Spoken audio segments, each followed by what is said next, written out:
Хрустальная люстра отбрасывала тысячи бликов на мраморный пол роскошного ресторана в самом сердце Дубая. Здесь, где каждое блюдо стоило как месячная зарплата обычного человека, где официанты двигались с безупречной грацией, а воздух был наполнен ароматом дорогих духов и власти, развернулась история, которая изменила жизни нескольких людей навсегда. В этот вечер миллионер Рашид Аль-Мактум, человек, чье имя произносили с трепетом в деловых кругах всего Ближнего Востока, решил преподать урок молодой официантке. Он не знал, что этот урок обернется против него самого, оставив его без слов и заставив переосмыслить всю свою жизнь. Лейла работала в этом ресторане всего 3 месяца. 24-летняя девушка с карими глазами, в которых читалась невероятная внутренняя сила, приехала в Дубай из небольшого городка, где возможности были ограничены 4 стенами и традициями. Ее руки, привыкшие к тяжелой работе, теперь носили подносы с изысканными блюдами. Ее сердце, закаленное потерями и разочарованиями, все еще билось с надеждой на лучшее будущее. Каждый день она просыпалась в 4 утра в крошечной комнатушке, которую делила с 3 другими девушками, и ехала через весь город, чтобы к 6 быть на работе. Ее форма всегда была безупречно выглажена, волосы аккуратно собраны в пучок, улыбка готова озарить лицо при виде любого гостя. Но за этой улыбкой скрывалась боль женщины, которая отправляла почти все свои заработки домой, чтобы ее младший брат мог учиться в университете, чтобы ее больная мать могла покупать лекарства, чтобы ее семья не голодала. В тот вечер ресторан был полон особенно важных гостей. Рашид Аль-Мактум пришел со своими деловыми партнерами и друзьями, заняв большой стол в центре зала. 50-летний мужчина в традиционной белой деждаше и красно-белой гутре источал уверенность и власть. Его компания владела половиной торговых центров в городе, его слово могло открыть или закрыть любые двери. Он привык, что люди склоняли головы при его появлении, что его желания исполнялись мгновенно, что мир вращался вокруг него и его денег. Рядом с ним сидел Саид, его давний друг и партнер, человек такого же склада, и Халид, молодой предприниматель, жаждущий произвести впечатление на влиятельных бизнесменов. Лейле поручили обслуживать этот стол. Когда управляющий сообщил ей об этом, ее сердце забилось чуть быстрее. Она знала, что такие гости могли оставить щедрые чаевые, которые помогли бы ей отправить домой чуть больше денег в этом месяце. Мать писала, что нужны новые лекарства, что старые больше не помогают. Брат упоминал, что ему нужны книги для следующего семестра. Каждый дирхам был на вес золота. Лейла подошла к столу с профессиональной улыбкой, держа планшет для заказа. Она поклонилась со сдержанным уважением и на безупречном английском языке поприветствовала гостей. Рашид едва взглянул на нее. Для него она была невидимкой, просто еще одной прислугой в длинной череде людей, которые существовали лишь для того, чтобы удовлетворять его потребности. Он продолжал разговор со своими спутниками, обсуждая сделку на миллионы долларов, смеясь над чем-то, что Лейла не могла понять. Она терпеливо ждала, пока они будут готовы сделать заказ. Ее ноги уже болели после 8 часов смены, спина ныла, но она стояла прямо, не позволяя усталости отразиться на лице. Наконец, Рашид небрежно махнул рукой, призывая ее к вниманию. Лейла приблизилась, готовая записать заказ. Мужчины заказывали блюда, один за другим называя дорогие позиции из меню. Лейла внимательно записывала все, время от времени уточняя детали, демонстрируя профессионализм и внимание к деталям. Когда заказ был принят, она собиралась уйти, но Рашид остановил ее. В его глазах появился странный блеск, который Лейла не могла интерпретировать. Это был взгляд человека, который готовился к развлечению за чужой счет. Он повернулся к своим друзьям и что-то сказал по-арабски, отчего те рассмеялись. Лейла не понимала слов, но интонация была ясна. Они говорили о ней. Если вы верите в доброту, во вторые шансы, в то, что каждый человек заслуживает уважения независимо от своего положения, пожалуйста, поставьте лайк этому видео, оставьте комментарий и подпишитесь на канал.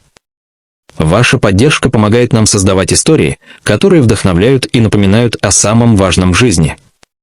Рашид откинулся на спинку стула, изучая Лейлу с высокомерной усмешкой. Затем он заговорил по-арабски, его голос был громким и уверенным. Слова лились одно за другим, и по реакции его друзей было понятно, что он говорит что-то унизительное.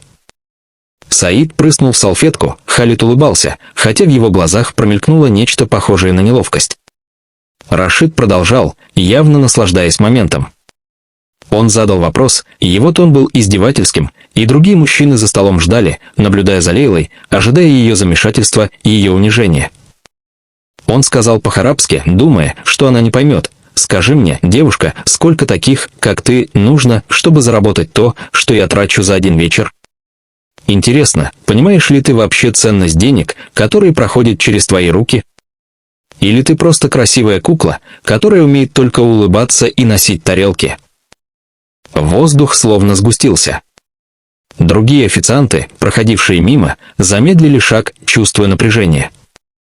Управляющий ресторана, стоявший у входа, нахмурился, но не решался вмешаться, зная, кто сидит за этим столом. Лейла стояла неподвижно, ее лицо не выдавало никаких эмоций. Внутри нее бушевала буря, но снаружи она оставалась спокойной. Она слышала каждое слово. Она понимала каждую интонацию. Потому что Лейла родилась в семье, где говорили по-арабски.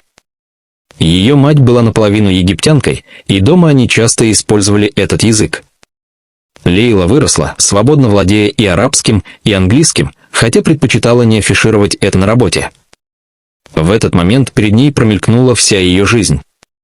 Она вспомнила, как в детстве они с братом делили одну пару обуви, как мать плакала по ночам, думая, что дети спят, как отец умер, оставив их без средств к существованию.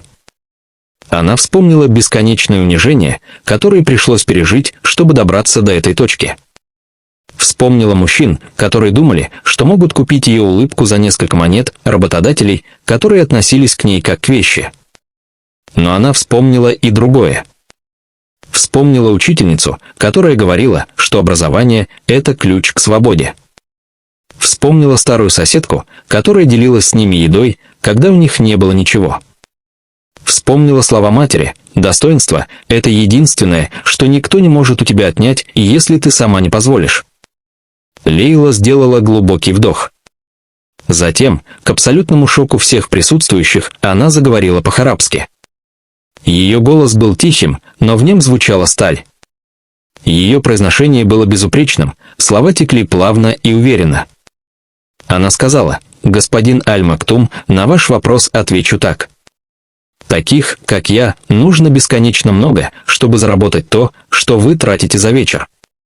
Но позвольте мне задать вам встречный вопрос. Сколько людей, подобных вам, нужно, чтобы создать одно искренне доброе сердце? Сколько ваших миллионов нужно, чтобы купить уважение, которое дается не из страха, а из любви? Я ношу тарелки, это правда. Я улыбаюсь гостям, это моя работа. Но каждый дирхам, который я зарабатываю, идет на то, чтобы мой брат мог получить образование, которого у меня не было. Каждая монета помогает моей матери прожить еще один день. Я понимаю ценность денег лучше, чем вы можете себе представить, потому что я знаю, какой ценой они даются». Тишина повисла над столом, как тяжелое облако. Рашид застыл, его лицо медленно теряло цвет. Рот его приоткрылся, но слова не выходили. Саид перестал улыбаться, его взгляд метался между Лейлой и Рашидом. Халид опустил глаза в тарелку, явно чувствуя себя неловко. Вокруг в ресторане все замерли. Официанты остановились, держа поднос в руках. Гости за соседними столиками повернули головы, чувствуя, что происходит что-то необычное. Лейла продолжала, ее голос набирал силу. Она больше не была просто официанткой, стоящей перед важным клиентом. Она была женщиной, которая всю жизнь боролась за свое достоинство и достоинство своей семьи. Вы спросили, понимаю ли я ценность денег? Позвольте мне рассказать вам о ценности. Ценность – это когда твоя мать отказывается от еды, чтобы ты мог поесть. Ценность – это когда ты работаешь 16 часов в день, чтобы твой брат не бросил школу. Ценность – это когда ты улыбаешься клиентам, даже когда внутри разрывается сердце от усталости и боли. Я не прошу вашей жалости, господин Аль-Мактум. Я не прошу вашего восхищения. Но я заслуживаю вашего уважения, как и любой другой человек в этом зале, независимо от того, сколько нулей в его банковском счете. Рашид наконец обрел дар речи, но его голос дрожал. Ты понимаешь по-арабски». Это было все, что он смог выдавить из себя. Глупый вопрос, очевидный факт, но его разум не мог справиться с происходящим. Лейла слегка наклонила голову. «Да, господин. Я понимаю. Я понимала каждое слово, которое вы сказали. И я могла бы промолчать, сделать вид, что не слышала, что не поняла. Именно этого от меня ждут.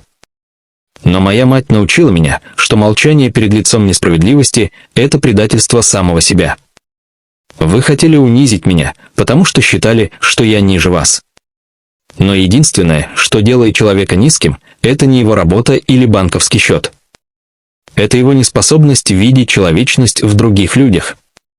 Атмосфера в ресторане изменилась. Некоторые гости начали аплодировать, сначала робко, затем все громче. Женщина за соседним столиком вытирала слезы. Даже управляющий, который минуту назад боялся скандала, теперь смотрел на Лейлу с нескрываемым восхищением. Но Лейла не закончила. Она смотрела прямо в глаза Рашиду, и в ее взгляде не было ни злости, ни торжества.